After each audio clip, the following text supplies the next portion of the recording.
முதல்ல உன் பொண்டாட்டிய காப்பாத்திக்க, அப்புறமா வந்து ஊர் நியாயத்த பேசுவ அப்படின்னு பார்த்தீங்கன்னா, ஆதி குணசேகரன் சக்தி கிட்ட சொல்றாரு. இதுல ஏதோ ஒரு உள்குத்து இருக்குன்னு பார்த்தீங்கன்னா, சக்தியும் புரிஞ்சுக்கிறாரு. உடனே ஜனனி கிட்ட நீ எங்க இருக்க அப்படின்னு கேட்கவும், ஜனனி ஒட்டுமொத்த உண்மையுமே பார்த்தீங்கன்னா சொல்லிடுவாங்க. ஜீவானந்தத்தையும், பார்கவியும் நான் சேஃபா காப்பாத்திட்டேன். ஆனா ஜீவானந்தத்துக்கு துப்பாக்கியோட பார்த்தீங்கன்னா சுட்டுட்டு போயிட்டாங்க ரவுடிங்க.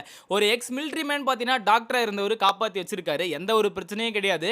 எத்தன ரவுடி பசங்க வந்தாலும் கண்டிப்பா நான் அத சமாளிச்சு பார்கவிக்கும் சரி, அந்த இவளுக்கும் சரி நான் கல்யாணத்த பண்ணி வச்சுருவேன் அப்படின்னு பார்த்தீங்கன்னா சொல்றாங்க.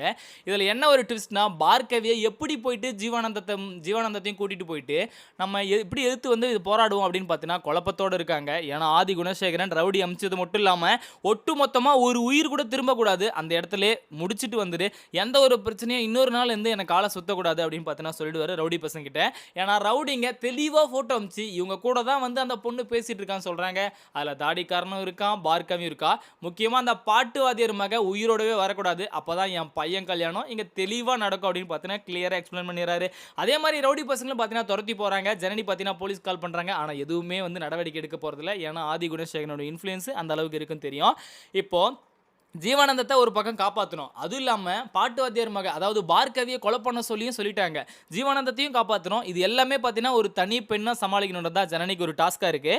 கொஞ்ச நேரத்தில் கண்டிப்பாக நான் வந்து முகத்திரியை கிழிக்க போகிறேன், அவள் என்ன தான் பர்தா போட்டுட்டு இருந்தாலையும் அவள் தான் வந்து நந்தினியாக இருக்கணும்னு எனக்கு தோணுது அப்படின்னு பார்த்தீங்கன்னா கதிரும் அந்த பக்கமே பார்த்தீங்கன்னா டவுட் பட்டு இருப்பாங்க. ஆனால் இதே மாதிரி இன்ட்ரெஸ்டிங்கான வீடியோ நீங்கள் பார்த்து தெரிஞ்சுங்க நம்ம சேனலை சப்ஸ்கிரைப் பண்ணி பெல் ஐக்கானை கிளிக் பண்ணிங்க. அப்போ தான் நான் போகிற வீடியோ அடுத்தடுத்து உங்களுக்கு உடனே நோட்டிஃபிகேஷன் வந்து அடுத்த வீடியோ சந்திக்கலாம்.